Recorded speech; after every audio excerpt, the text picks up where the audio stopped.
Bom, iniciando aqui mais um vídeo no canal, agora falando sobre a reforma agrária, que é um tema muito importante e está sempre em voga, principalmente na atualidade. Eu quero trazer aqui fundamentos que sejam históricos, jurídicos e também sociais sobre esse instituto que, na verdade, é um instrumento de profunda mudança social.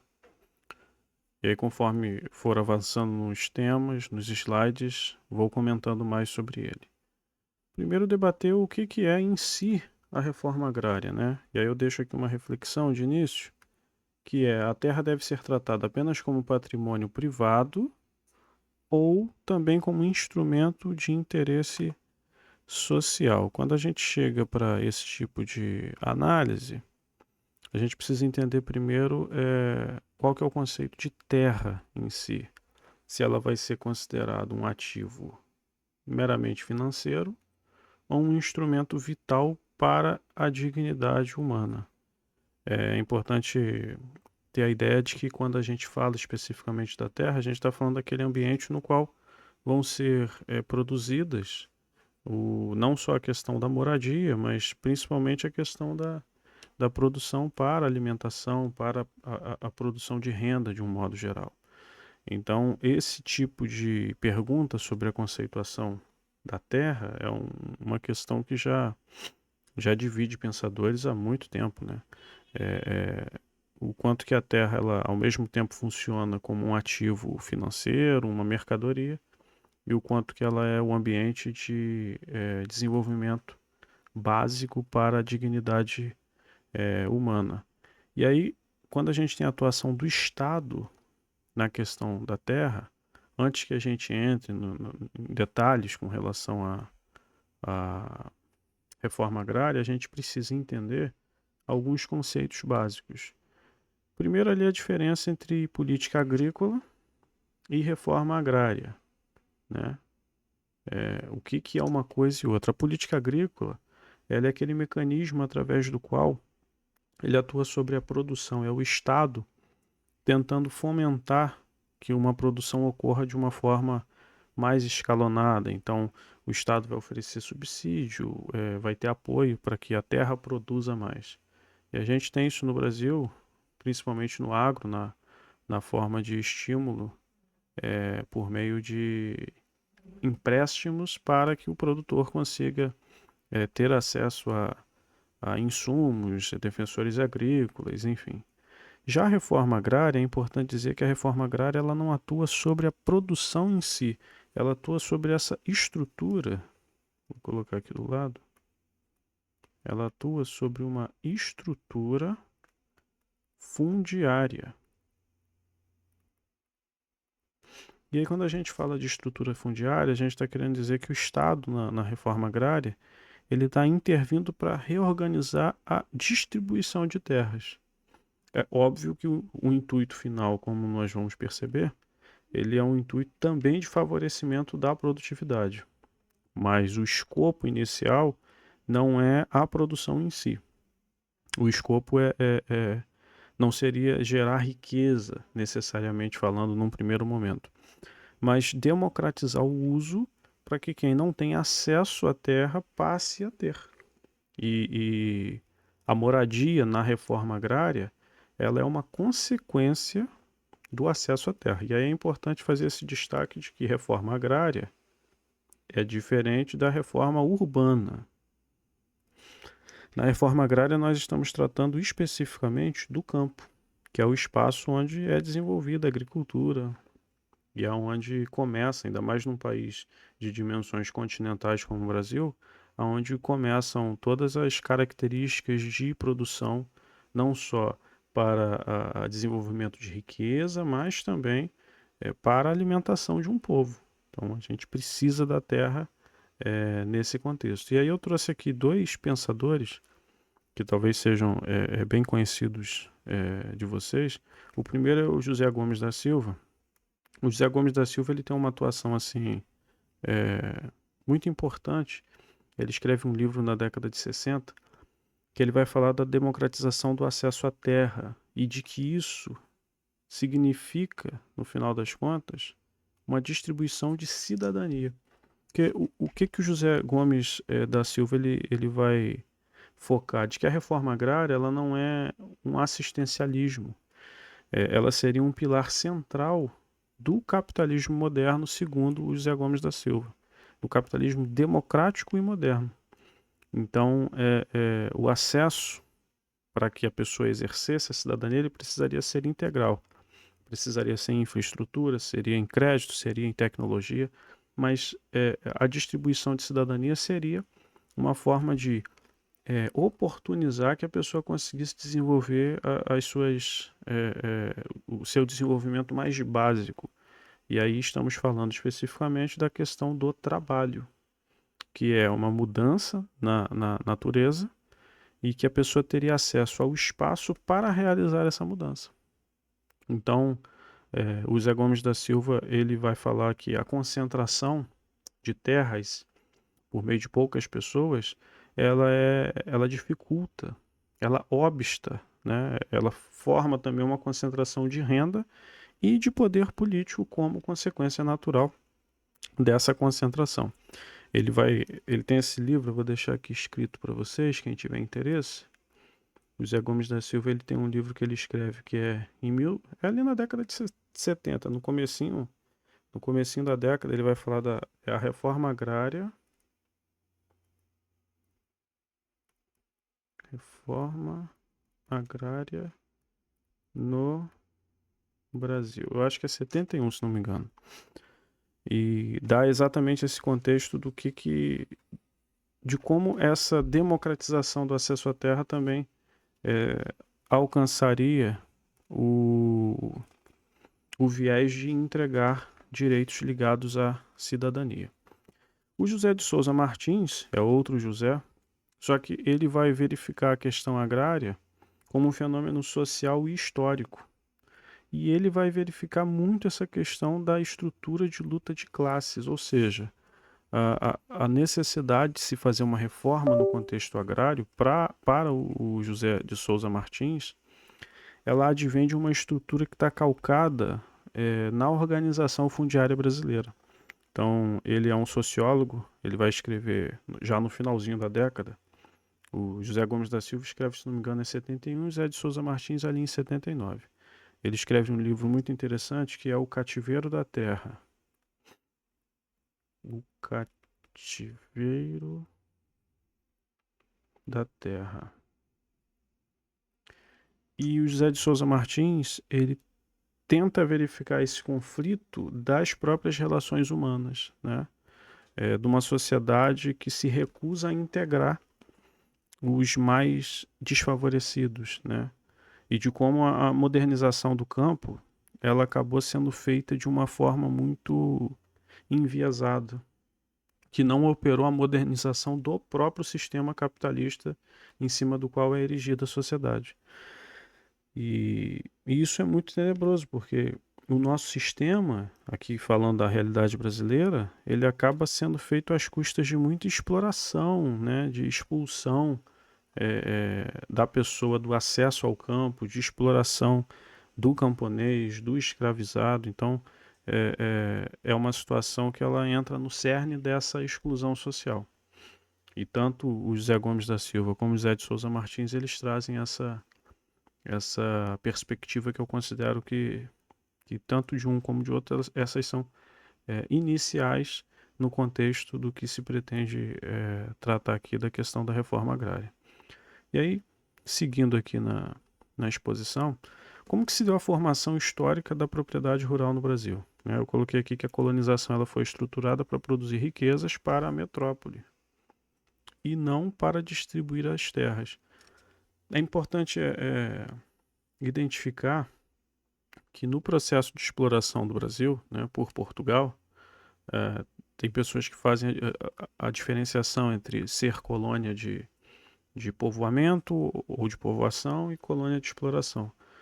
Toda colonização ela faz com que o colonizado se torne quase que um subproduto em seu próprio país. É como se ele virasse um estrangeiro da nação na qual ele nasceu. Um cidadão de segunda categoria. Quase que um intruso. Então há um processo de depreciação em qualquer tipo de colonização. Colonização ela não é em si um povoamento, ela vai sempre ter uma matriz exploratória. Mas trazendo para o nosso caso brasileiro, nós temos particularidades aqui que distanciam, por exemplo, de como ocorreu esse processo nos Estados Unidos, como que esse processo ocorreu na Austrália, em outros países que conseguiram, sob um certo aspecto, um desenvolvimento agrário muito mais equânime que o nosso. E a gente vai perceber lá na frente, quando eu trouxer países que tiveram conflitos até muito mais recentes, como o Japão, a Coreia do Sul, o México, a Itália, eles conseguiram estruturar essa equação rural de uma forma muito melhor que o Brasil. Então, no histórico aqui eu trago, né, a colonização portuguesa, distribuição desigual das terras desde o início, e aqui a base, né, a formação dos latifúndios. Nós vamos ter na questão agrária uma discussão que sempre vai se pautar num binômio, né? E que nenhuma dessas duas coisas favorece a exploração do solo de forma devida. Que uma vai ser o latifúndio e a outra vai ser o minifúndio. O latifúndio é uma grande concentração de terra, muitas vezes é improdutiva ou em parte dela improdutiva, uma concentração acima da que deveria. E o minifúndio é uma quantidade de terra pequena, mas que não favorece, ou muitas vezes vai favorecer apenas a agricultura familiar. Não vai ter um contexto ali realmente de produção para fazer com que aqueles envolvidos tenham uma fonte de renda e de fato consigam se apropriar daquele espaço de terra como uma fonte de cidadania. Então, na história de formação do Brasil, a reforma agrária ela acaba surgindo com uma necessidade de tentar equalizar essa imensa desigualdade que existe no território. Porque o que a gente percebe é que essa injustiça fundiária ela não é um erro sistêmico, ela é o resultado de uma estrutura de concentração nessa formação dos latifúndios. E aí nós tivemos uma exportação, eu vou abordar, se não me engano, é no próximo slide. Isso, eu não vou entrar muito nesse. Mas nós tivemos uma exportação de início com base nesse tripé aqui. Latifúndio, que era a divisão em grandes porções de terra, porque a metrópole, que era Portugal, tinha interesse de explorar o Brasil para a subsistência não só da metrópole, mas para o comércio. E aí, quando você tem esse tipo de intuito, você se baseia em grandes extensões de terra que vão produzir um único produto. E aí, no Brasil, por exemplo, passando aqui um exemplo, tivemos grandes áreas apenas para a produção de cana-de-açúcar. E aí, essa ideia da monocultura também desvaloriza a terra que você está plantando. E também a questão do trabalho escravo, que, como vai ser abordado ali na frente, como que se deu não só na exploração do trabalho escravo, mas no pós-abolição. Como que toda essa estrutura ela ficou desigual e gerou essa grande inconsistência de divisão que temos no Brasil, que fundamenta a injustiça agrária atual do Brasil. E o Caio Prado Júnior, que eu trago, ele fala do intuito dessa colonização, que o objetivo era estritamente comercial. O Caio Prado Júnior ele vai escrever ali na década de 40 um livro muito interessante para tratar exatamente como se deu essa formação da propriedade. E aí ele vai dizer que houve a exclusão não só do habitante original, mas do trabalhador pobre. Porque a terra, e aqui é importante focar, ela não foi pensada como um direito social. A terra, ela era propriedade de poucas pessoas.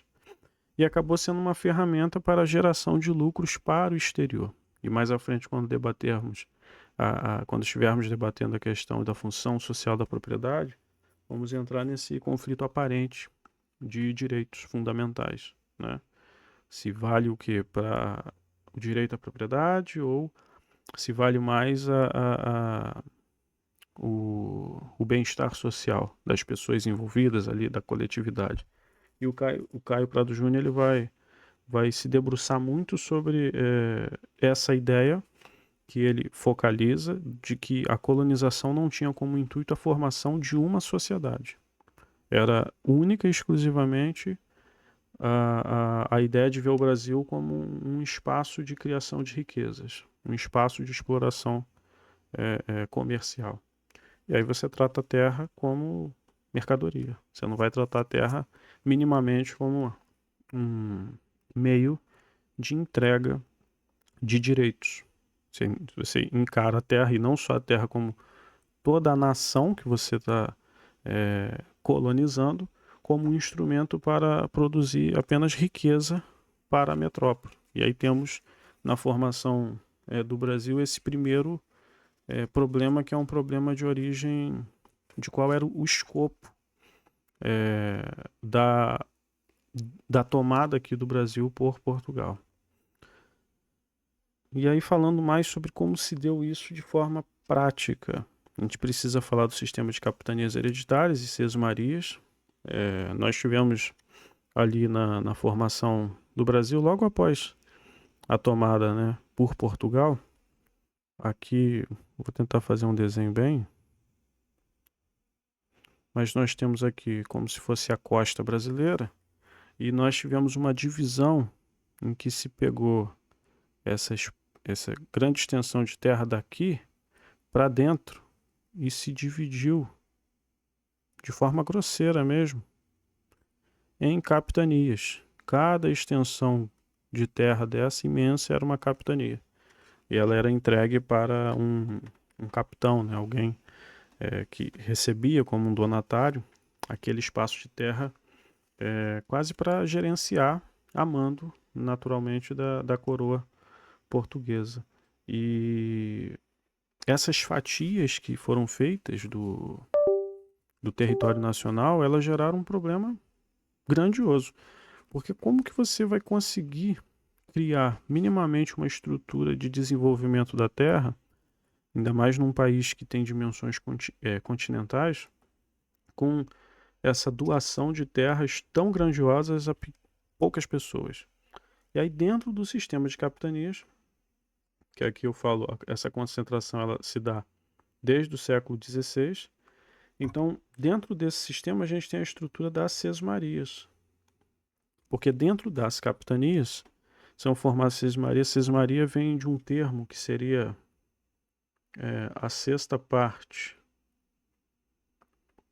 Sesmaria remonta a um termo já usado em Portugal, que era referenciado quando alguém explorava alguma terra ou algum minério que não era da pessoa, que era de um monarca, e a pessoa que explorava e desenvolvia economicamente aquele local, ela recebia a sexta parte do que era produzido ali. E aí isso virou o nome de sesmarias. As sesmarias, elas eram espaços grandiosos dentro das capitanias, que eram entregues a quem detinha poder financeiro para conseguir explorar aquela terra. Então, isso é importante que seja focado. O sistema de sesmarias, ele era uma subdivisão, mas não era uma subdivisão para quem quisesse trabalhar. Ele era uma subdivisão que acontecia no âmbito de entrega para quem já detinha algum tipo de algum poder financeiro, de algum poder político, de algum poder estrutural, para conseguir fazer ali a exploração de algum tipo de cultura necessária para a metrópole. Então, nesse início, a gente já tem uma formação de elite rural. Por quê? Você já tem pessoas que já detêm algum tipo de poder e que a elas serão entregues esses pedaços de terra, como formas de que essas pessoas possam explorar ali a cultura que se faz necessária, e enquanto aquilo for produtivo, a pessoa vai mantendo a sesmaria. Então, esse é o início da desigualdade agrária do Brasil. O sistema de capitanias hereditárias e de sesmarias, aliado ao que foi falado no slide anterior, que era a visão do país apenas como e exploração comercial. Então essas três coisas eu considero que formam o início do caos de divisão de terras aqui em território nacional. E aí a gente tem um sociólogo, jurista também, o Raimundo Faoro, que ele vai falar desse sistema que ele vai chamar de patrimonialismo. O Raimundo Faoro ele fala de como o rei de Portugal ele não consegue diferenciar o que é público e privado, tudo passa a ser dele. Então, nessa lógica tirânica, você não tem o estabelecimento de uma divisão que seja voltada para o desenvolvimento do país. E você tem simplesmente a exploração de algo que funcionava como o quintal da casa de um monarca absolutista. Então, as terras elas eram doadas, né, nessas seis marias, muitas vezes por favores políticos. Isso também estrutura o início, que eu coloco aqui, o molde da estrutura política brasileira. A gente vai perceber isso muito numa ideia de clientelismo, de coronelismo, que subsiste até hoje. E esses donos do poder é que vão ditar as regras do país nos séculos seguintes, porque a gente passa a ter um acúmulo de terras em poucas pessoas e, curiosamente, essas pessoas que já detinham, de certa forma, algum tipo de poder econômico. Ou seja, não foi oportunizado às pessoas que precisavam, muito pelo contrário, as pessoas que precisavam, elas foram aquelas que foram escravizadas, elas foram aquelas que foram exploradas por séculos e séculos para a formação do dinheiro que era necessário para a metrópole. E toda essa estrutura ela gera esse caos agrário que temos. Raimundo Faoro ele escreve em 1958 um livro que até citei ele aqui embaixo, Os Donos do Poder. E ele estrutura de uma forma assim que é muito clara, que é muito interessante, como que o Estado português naquele momento ele não teve o intuito de distribuir direitos. Ele quis distribuir privilégios a sujeitos específicos, sabe? A grupos específicos que já detinham, de certa maneira, algum tipo de influência, de proeminência, e, e que essa concentração ela ajuda a moldar a estrutura que a gente vai ter, não só fundiária, mas, por detrás disso, toda uma lógica política brasileira. E aí a gente chega na Lei de Terras de 1850. Isso aqui é um marco que vai delimitar muito o entendimento de praticamente como que se consolida esse histórico da injustiça. Em 1850 a gente já tinha passado pela independência, eu coloco sob sempre muitas aspas, porque, a meu ver, a maior parte dos países que se tornam independentes porque os seus povos se tornam donos do todo. E aqui no Brasil aconteceu um fenômeno um tanto quanto diferente, né? Incomum, se formos pensar a nível de América Latina, que nós nos tornamos independentes, mas passamos de servis da metrópole ao monarca brasileiro, que não era brasileiro, mas a independência, eu costumo brincar que a nossa independência foi mais uma independência de filho para pai, que falou, não, vou ficar aqui, vou virar imperador aqui, do que uma independência de fato. Então, em 1850, a gente já tinha passado por essa independência, mas é interessante entender como que se chegou até aí todo o histórico de terras. Nós tínhamos, então, o sistema de sesmarias e de capitanias hereditárias, mas nesse período logo anterior à independência, um pouquinho antes ali de 1822, nós temos vários problemas na administração das sesmarias. Porque era um modelo que já estava em atraso, era um modelo que tinha uma fila imensa de pessoas até com poder financeiro querendo explorar terras e pedindo para explorar determinadas terras. Nós tínhamos concessão de sesmarias em cima de outras sesmarias, então era uma bagunça. E aí tivemos em 1822 a suspensão, né? Na verdade não a suspensão, mas a revogação desse sistema. E ali num momento ali de eclosão política, de mudança administrativa, nós tivemos um vácuo de 1822 até 1850. Porque se tínhamos o sistema de sesmarias desde o momento de ocupação ali inicial com as capitanias hereditárias e o desenvolvimento desse sistema. Quando ele acaba, passa-se a ter uma lógica da propriedade que ela é diferente da que dura depois de 1850.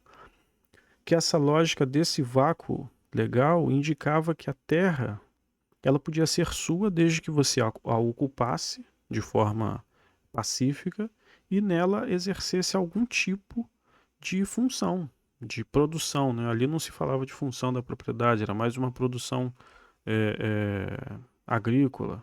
Então, nesse período, a gente tem basicamente um Brasil que quem quisesse ocupar as terras e tivesse como nelas produzir, se tornava dono delas. E aí vai acontecer um negócio interessante, que é interessante do ponto de vista histórico, mas é algo muito vil, algo muito asqueroso, que em 1850 a gente tem a Lei Eusébio de Queiroz, que é a lei que proíbe o tráfico negreiro. E a elite rural ela já percebia que havia um movimento na Europa, por ocasião da industrialização, né, da Revolução Industrial, de fim desse modelo econômico em cima de escravizar pessoas. E o que motivava esse fim? Que você começou a ter um acúmulo de indústria, então você precisava de uma mão de obra que precisava ser mais aplicada, mais preparada, não apenas aquele trabalho braçal que se usava no campo. E você precisava ter uma estrutura de cidade próxima à indústria e mercado consumidor para consumir esses produtos. E certamente os escravizados não entravam nessa lógica. Então muitos países começaram a promover a abolição e teve uma pressão para que o Brasil eliminasse também a escravidão. É interessante que aqui, da onde eu falo, aqui em Cabo Frio, existe até um bairro que ele leva o nome de como os indígenas à época denominavam os navios que chegavam naquela área com escravizados, que eles consideravam os portugueses como pessoas desalmadas, e o nome dado a eles era Peró. Então esse Peró significa pessoa desalmada, gente desalmada, que o Brasil esticou a corda. Aliás, até hoje é um absurdo, em 2026, inclusive em fazendas de famosos, de cantores, de latifundiários, o uso de trabalho análogo a escravo. Então, quando eu digo que o Brasil esticou a corda, infelizmente continua esticando.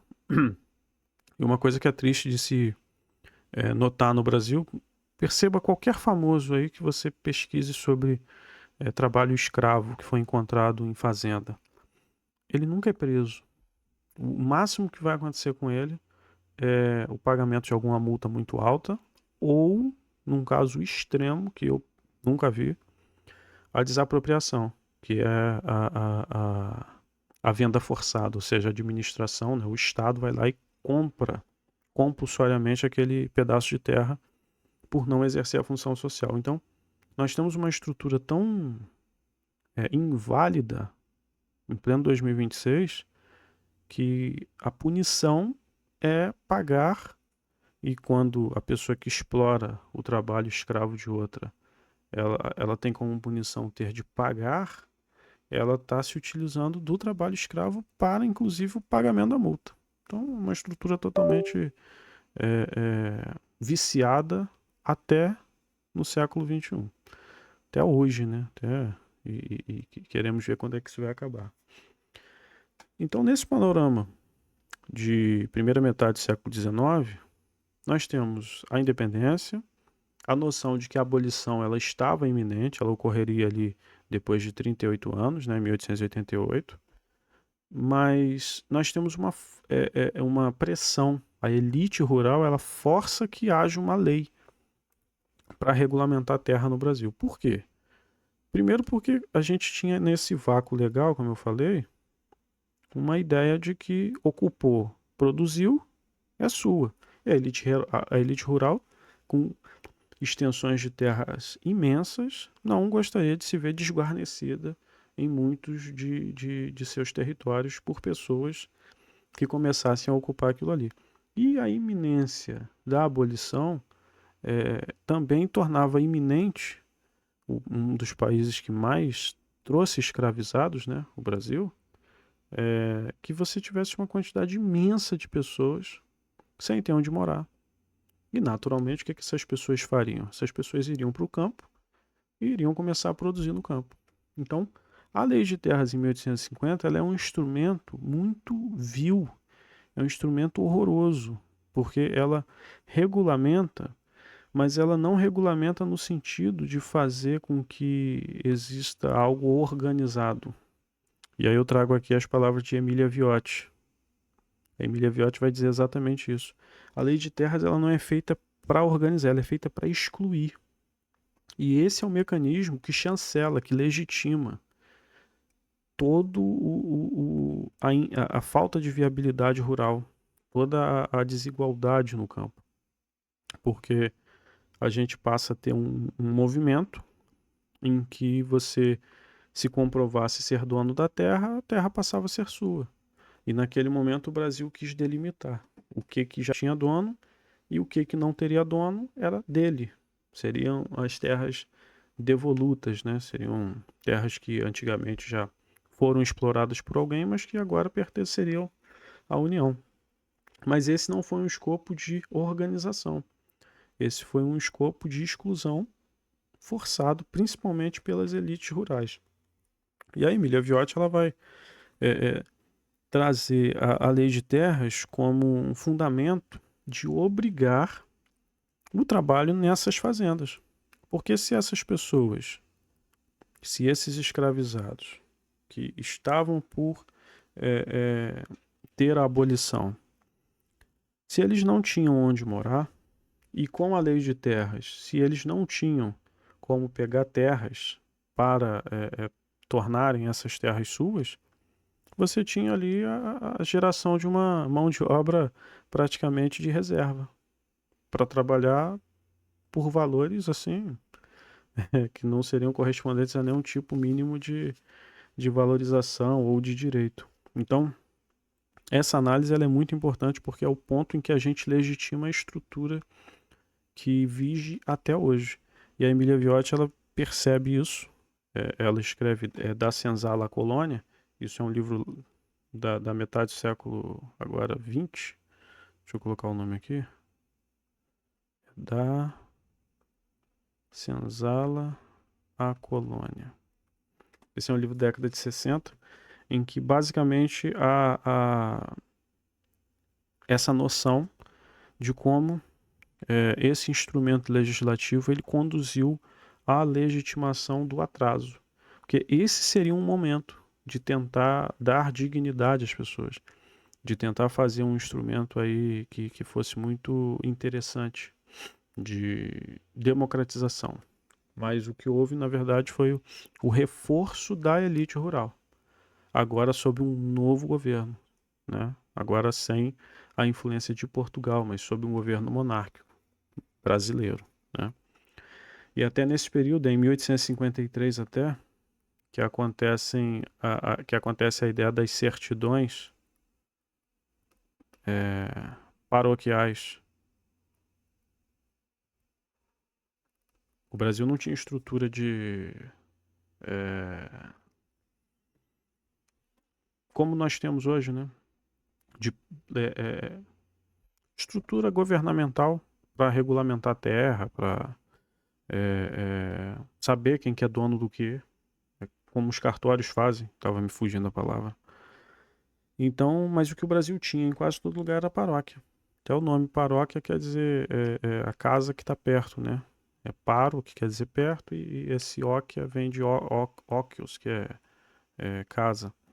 Então, no Brasil, naquele período, se utiliza da estrutura da Igreja Católica, que estava em todo o território nacional, e que as pessoas eram conclamadas a levar ali títulos de posse para conseguirem legitimar. Era uma autodeclaração, então era muito comum que fazendeiros, donos de grandes porções de terra, eles extrapolassem a quantidade de terra que eles tinham, mas isso vira um primeiro momento de registro da posse, que lá na frente a gente vai ter até atividade de grileiros criando certidões paroquiais falsas para tentar induzir que esses são documentos daquele período e como se sabia que a atividade pericial do Brasil levaria muito tempo para identificar nesses locais qual que era de fato a extensão de terra da pessoa, então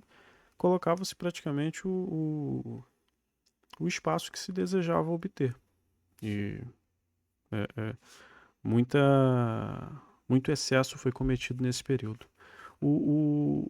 Na análise, na continuação da análise do impacto da lei de terras, eu considero fundamental trazer o pensamento do José Murilo de Carvalho, esse M de Murilo, que ele faz uma análise de como que a longo prazo isso prejudicou a cidadania. Então, o José Murilo de Carvalho ele fala da cidadania que precisa estar ancorado em três pontos, né, num tripé de direitos civis, sociais e políticos. E nos direitos sociais estão seguramente o direito à moradia, o direito de ter a sua própria atividade econômica. Então, o José Murilo de Carvalho ele escreve um livro muito interessante no começo do século agora, 21, que se chama Cidadania no Brasil, o Longo Caminho, e que ele analisa como que se deu essa negação à cidadania básica e à dependência de favores dos que eram já formados ali, os coronéis, né? Que aí a gente não tem uma denominação especificamente militar, mas no grau de influência que aquela pessoa exercia, como dona de um espaço grande de terra, enfim. E é interessante que o José Murilo de Carvalho ele vai dizer que a cidadania ela precisa ser construída em cima desses valores. E que quando você barra o acesso à propriedade, e esse acesso é barrado em vários momentos, aí voltando, desde o tipo de exploração que a gente tem da terra, até a forma com a qual a gente explora através das capitanias e das sesmarias, e com a imposição da lei de terras como um mecanismo para legitimar o afastamento desse direito, você nega a cidadania.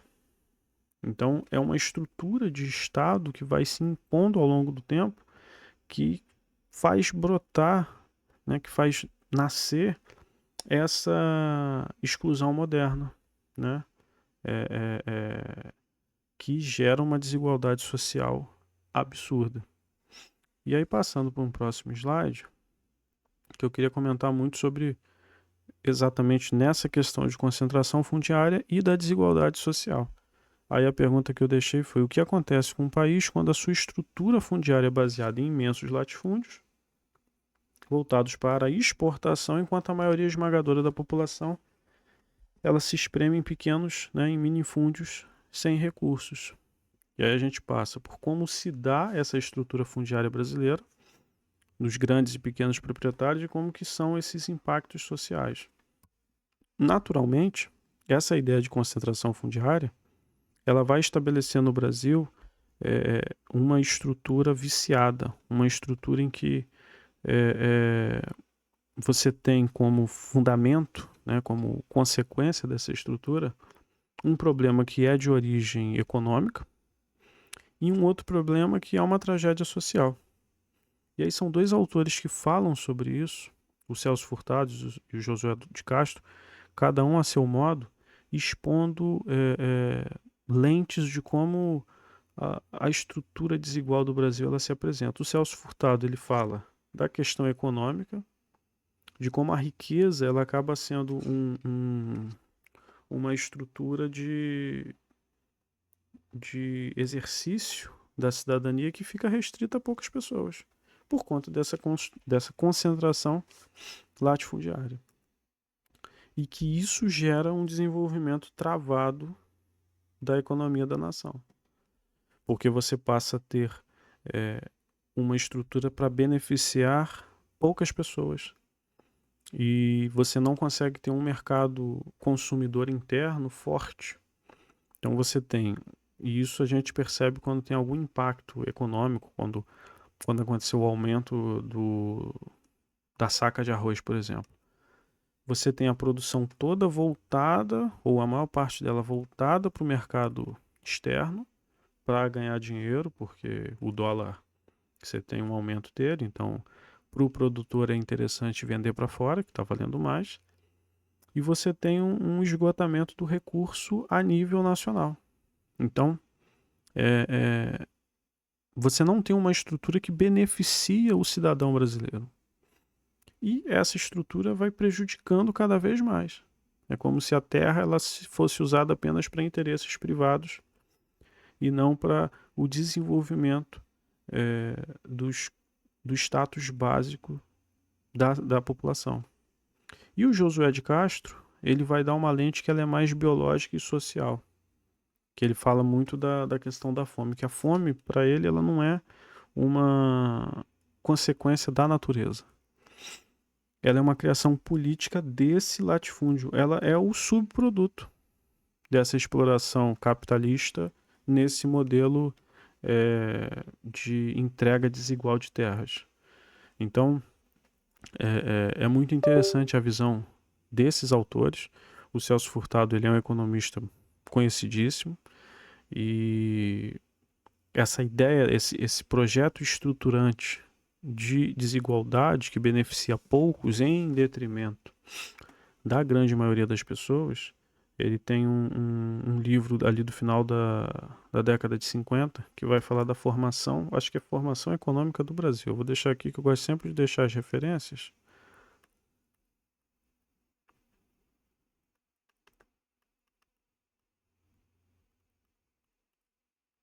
Se não me engano, esse é um livro de 59, tá? E o Josué de Castro, ele já tem uma visão mais voltada para a questão biológica, mais social, mas eu considero que ele complementa em muito o trabalho do Celso Furtado, mas até pela formação dele, que é um biólogo, então é um sociólogo. O Celso Furtado ele já tem uma visão mais de economista, e o Josué de Castro ele escreve Geografia da Fome. Geografia da Fome. Para entender, aí já num problema, como ele diz, um subproduto dessa exploração, mas como que tanto o latifúndio como o minifúndio, eles não tratam a questão até da segurança alimentar. Esse subproduto, ele é uma criação política dessa estrutura toda social brasileira. E aí eu queria entrar na função social da propriedade, que é algo recente, mas é algo que começa a ser discutido de muito tempo, porque a função social da propriedade ela tem como gênese exatamente essa sociedade que vai entrando em colapso, de muitas pessoas tendo pouco e de poucas pessoas tendo muito, e continua em voga, né? Então a sociedade ela começa a ter uma quantidade absurda de pessoas sem ter nada, e gera esse colapso. Então a gente tem a necessidade de evolução do direito, de uma interpretação de um instituto, que é a propriedade, que historicamente ele passa por várias conceituações, mas que essas conceituações não resolvem esse problema social. Então a gente passa a ter a ideia de que a proteção de uma terra que é ociosa passa a ser cúmplice da ideia da miséria. E a gente tem a evolução do próprio direito da propriedade. E é importante dizer, o direito da propriedade ele está ali num viés de como a pessoa exerce os poderes atinentes à propriedade. Como que o proprietário ele exerce esses direitos. Porque não vivemos de uma forma individual, nós vivemos de uma forma gregária. E como que isso é realizado numa sociedade com imensas desigualdades. E aí a gente vai ter a propriedade absoluta entrando em conflito com a propriedade com responsabilidade social, e isso tudo culminando na nossa Constituição de 88. E aí são dois pensadores que contribuem muito para isso. O Leon Duguy, que é um pensador, um jurista francês, que fala isso lá no começo do século passado, da propriedade como direito absoluto, essa visão que se tinha. E a ideia que ele traz é que se um bem não serve à sociedade, o dono ele perde a legitimidade para mantê-lo. Olha que interessante. Aí a gente está destacando a propriedade não como algo natural, como uma subsunção da coisa ao dono, mas como um exercício de uma legitimidade. Então, para eu ter propriedade, não basta apenas eu ter o título de posse daquela coisa, eu preciso exercer algo. E o que eu vou exercer? Para o Leon Duguay, eu preciso servir à sociedade. Senão eu perco essa legitimidade. E o Leon Duguay ele tem uma visão, ele como jurista francês, ele tem uma visão muito à frente de seu tempo. Ele escreve, em 1912, ele escreve um livro chamado As Transformações Gerais do Direito Privado. Um livro que tem mais de 100 anos e é interessante como que foi na nossa Constituição de 88 que a gente conseguiu assimilar alguns ideais que esse livro já trazia, quase 100 anos atrás, em comparação com 1988. Então, de fato, foi um pensador muito à frente de seu tempo, que já pensava dessa necessidade de se trazer benefícios à coletividade como forma de legitimar o uso de uma propriedade. Então eu trago ele aqui, e o Miguel Reale, que eu não posso deixar de trazer, é um brasileiro, vai falar do princípio da solidariedade, da propriedade como um pacote de direitos de benefício ao dono, mas também de deveres perante essa coletividade. E muito enfoque no dever ético e jurídico.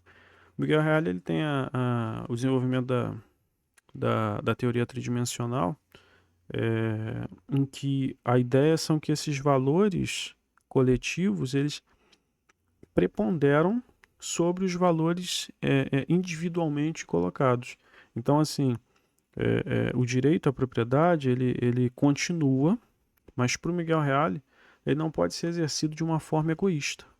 Então, você passa a ter um dever ético e jurídico também de fazer que a propriedade ela precise produzir e não prejudicar o próximo. A gente vai perceber mais à frente que além dessas duas vertentes, a gente tem também a vertente de não exercício de trabalho escravo. Porque se uma propriedade ela tem trabalho escravo nela, a gente tem a configuração de que ela não exerce função social e é uma das formas até de desapropriação. Mas o Miguel Reale ele reveste isso no que ele vai chamar do princípio da solidariedade. E antes de entrar na reforma agrária, como que acontece em outros países e como que ficou na Constituição de 88, a questão da propriedade, um tópico que eu não posso deixar de abordar é a ideia dos movimentos sociais e a luta por terras, né? A reforma agrária ela nasce de uma teoria econômica ou de demandas sociais concretas, porque é muito comum nós vermos o movimento de, por exemplo, o MST, de pessoas do campo brigando pelo espaço para poderem exercer economicamente e terem ali o exercício, a produtividade. Então, a gente tem um movimento camponês surgindo, muitos conflitos agrários e a reforma agrária como uma reivindicação social. Então, nesse vácuo de disposições legislativas mais concretas, nós começamos a ver o surgimento desses movimentos, dessa luta. E aqui eu trouxe mais uma vez Zé de Souza Martins, que ele fala para tomar cuidado para não criminalizar a miséria, que a pessoa que está excluída dessa obtenção de terras, ela não está excluída da sociedade, o José de Souza Martins. Essa pessoa ela está incluída na sociedade. Então o conflito ele não é uma atitude criminosa para o José de Souza Martins. Ele na verdade que é um termo interessante que ele traz no livro. Ele é como se fosse um grito desesperado em busca de cidadania. Então, é uma reflexão que se faz em cima disso. Ele vai escrever um livro chamado Exclusão Social e a Nova Desigualdade, ali no final do século, e que ele tenta reanalisar, revestir de uma outra forma de análise as pessoas que estão na luta do campo. E a luta não como algo a ser criminalizado, mas algo que o Estado precisa observar e ver o que está sendo feito de errado. E o João Pedro Stedley, esse já é mais conhecido, é até um dos precursores do movimento Sem Terra aqui no Brasil, e ele vai frisar, né, que a reforma ela não avança, a reforma agrária, com uma concessão pacífica, nessa ideia de que a luta ela sempre precisa existir. A movimentação social ela é necessária para que o Estado perceba que precisa intervir.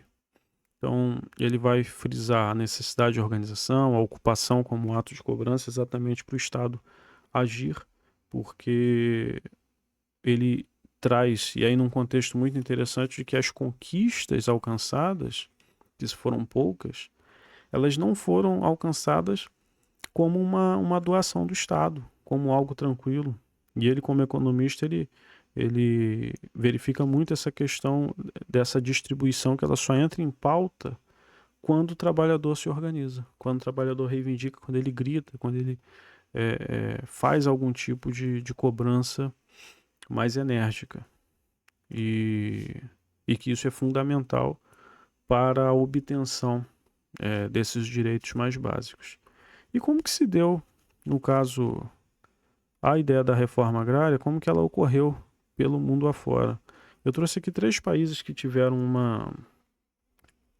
uma modernização um tanto quanto diferentes um do outro, mas de contextos que demonstram como que a reforma nesses países ela foi importante e ela gerou para eles benefícios que nós não conseguimos alcançar ainda. Então, nós temos o caso do Japão. O Japão ele tem uma reforma que ela é forçada pelos Estados Unidos ali no pós-guerra. Tem não vou lembrar agora o nome, mas um comandante que toma conta ali daquela estruturação do Japão pós Segunda Guerra e que obriga que seja feita essa democratização do uso. Isso traz um benefício absurdo para o Japão. Nós temos a Coreia do Sul num movimento um pouco diferente, que aí é um movimento mais interno, é um movimento que não tem uma influência tão externa como o do Japão. Mas no México e na Itália, nós temos, na Itália principalmente, a reforma agrária ela consegue ajudar em dado momento um problema social ali, principalmente no sul da Itália, que havia ali uma indefinição de vários espaços que concorriam e a criação ali de vários clãs com cada vez mais poder, que isso também vai acontecer no Japão. Mas fundamentalmente, dos países que tiveram um avanço em reforma agrária, é interessante notar que ela não é um instrumento de posicionamento político. A reforma agrária ela é um processo de modernização, inclusive do sistema capitalista, que muitas vezes ela é associada a movimentos mais de esquerda, e não. A reforma agrária ela está no centro de uma modernização. Quando a gente tem reforma agrária, a gente tem a formação de um mercado consumidor interno mais forte, inclusive, e da supressão de problemas simples. Então, eu acho interessante esse contexto, porque a gente verifica que ela não é uma pauta, ou não deveria ser apenas de um grupo político, ela deveria ser uma pauta de toda a sociedade. Então, não interessa tanto a sua posição política nesse sentido. Interessa se você quer que a economia de um país se desenvolva ou não. Ou se você quer continuar privilegiando poucos em detrimento da maioria da população. E aí eu trouxe o Barrington Moore Jr., ele é um sociólogo estadunidense. Ele fala do capitalismo e a democracia moderna, que não florescem onde há o latifúndio tradicional. Ele tem um trabalho interessante de analisar no mundo como que países em que eles tinham uma democracia até forte, como que o latifúndio, a criação de latifúndios, né, a desestruturação rural neles e agrária, como que elas levaram para desestruturações também em âmbito político. E muitas vezes até sistemas mais ditatoriais na criação e nesse controle da elite rural. Então, para ele tem um livro da década de 60 que fala dessas origens, né, de ditaduras, e ele analisa com esse enfoque como que tem participação essa formação dessa elite dura, rural, em torno da falta de desenvolvimento de uma nação. Eu acho interessante trazer isso como um parâmetro. Chegando aqui no penúltimo slide, falando da Constituição de 88, em específico, a nossa Constituição Cidadã, a que está em vigor no momento, e ela traz particularidades assim, bem interessantes. Eu trouxe aqui como conciliar o direito de propriedade com os objetivos sociais previstos na Constituição. Então nós temos a teoria jurídica da função social da propriedade esculpida na Constituição. Então passamos a ter essa função social internalizada e agora constitucionalizada. Ela é parte integrante da nossa lei maior. Temos o Instituto da Desapropriação como instrumento de reforma agrária, que eu preciso dizer, ele ainda funciona capengando no Brasil, infelizmente, mas é um instituto que funciona. Quem opera ele é o Estado, que muitas vezes tem na sua estrutura política pessoas que se aproveitam dos latifúndios, ou seja, nós temos ali um conflito muito forte entre o ente que pode promover a desapropriação e a pessoa que está no controle desse sistema de justiça. Mas essa ideia da função social, principalmente voltada na propriedade rural, a ideia de ser produtiva, de ter o respeito ao meio ambiente e de não uso do trabalho análogo ao escravo. Então, essa ideia tripartite de função social da propriedade rural, que em sendo desrespeitada, enseja a desapropriação, que é a venda forçada, como um instrumento de reforma agrária. E eu quis trazer aqui o Zé Alfonso da Silva e o Ingo Sarler, que eles trazem observações muito boas, partindo principalmente da ideia da Constituição de 88. O Zé Afonso da Silva, ele tem o curso de Direito Constitucional, né? Eu acho que é curso de Direito Constitucional Positivo, se não me engano. Tem várias edições. Mas no ponto voltado à função social, ele entende a função social como um limite interno e não externo. Qual que seria a principal diferença? Porque se ele fosse um limite externo, ele atuaria quase como uma exceção. E o Zé Afonso da Silva ele coloca como um atributo do exercício da propriedade. Tanto que ele vai dizer o seguinte: o Estado, quando ele faz a desapropriação, ele não está tirando o direito à propriedade. É o dono que, quando não exerce a função social da propriedade, é ele que abre mão desse direito. Porque está dentro do direito. A função social, ela está impregnada nesse limite interno. O que é direito da propriedade? Dentro dele está a função social. Então, se eu não exerço, eu estou abrindo mão desse meu direito. É como se eu estivesse abandonando a propriedade. E esse é um viés muito interessante. O Ingo Sarler, ele é uma das pessoas assim com maior, meu entendimento, compreensão sobre o fenômeno. Ele vai falar da eficácia dos direitos fundamentais e muito dessa ideia de que os direitos eles não são absolutos. Os direitos fundamentais que nós temos lá no artigo 5º. Aliás, disse que só existem 2 direitos verdadeiramente absolutos no artigo 5º, que um é a vedação à tortura e o outro é também a vedação ao racismo. E nessa necessidade de sopesar direitos fundamentais, quando temos de um lado direito à propriedade e do outro direito da coletividade, a coletividade vai sempre preponderar. Então, aí a reforma agrária ela entra como uma ferramenta jurídica de Estado. A gente sopesa o que vale mais. A pessoa num exercício de uma propriedade que não exerce função social, ou a coletividade, com pessoas precisando de espaço para trabalhar, para produzir, e o Estado brasileiro precisando de uma estrutura que seja mais equânime. E aí, chegando para o final, esse é um vídeo mais curto, a gente está em 1 hora agora. Os desafios atuais e perspectivas futuras, né? Que eu coloquei, o desenvolvimento econômico depende apenas do aumento da produção ou também da ampliação aos recursos produtivos. Porque nós temos um paradoxo no Brasil. Ao mesmo tempo que temos recordes sucessivos de safras a cada ano, produzindo mais e mais, nós temos milhões de pessoas em insegurança alimentar. Uma coisa não parece coadunar com a outra, né? Parece haver ali claramente um conflito conceitual. E isso é gerado porque nós não atendemos a diretrizes básicas dessa análise de distribuição de renda, mas também de uma distribuição de espaço para trabalho. E aí é necessário, né, urge, que tenhamos sustentabilidade, agricultura familiar, e a reforma agrária ela entra como uma ferramenta para essa transição ecológica, que é a forma de agirmos no meio ambiente, né, na natureza de um modo geral. E aí eu quis trazer aqui 2 pensadores muito interessantes, o Milton Santos, que é um geógrafo, talvez um dos maiores do país.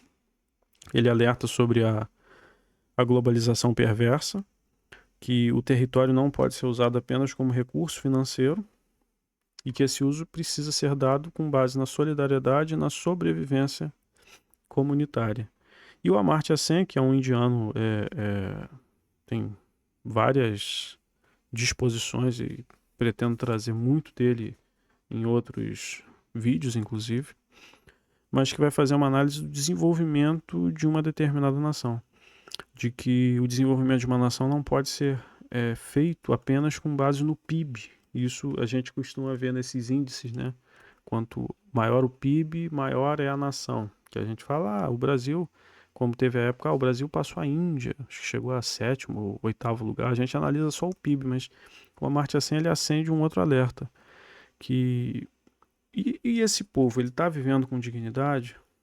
Então, e muito na ideia da fome. A fome não ocorre por falta de comida, mas falta de intitulamentos. Esse termo que ele traz é muito interessante. Que intitulamentos são esses? É a fome como direito de ser eliminado. A gente não tem isso. A gente tem direito à liberdade, a gente tem direito à vida. Mas e o direito de se alimentar?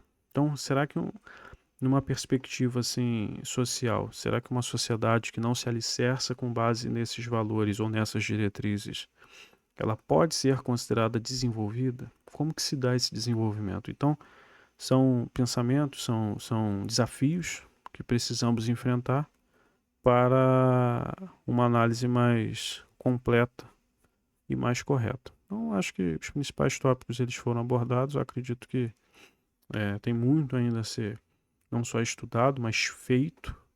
E é sempre essa luta, né, de alcance de direitos básicos e por mais triste que seja, de estarmos em pleno 2026 ainda falando de coisas tão básicas que não são asseguradas a uma grande parte da população.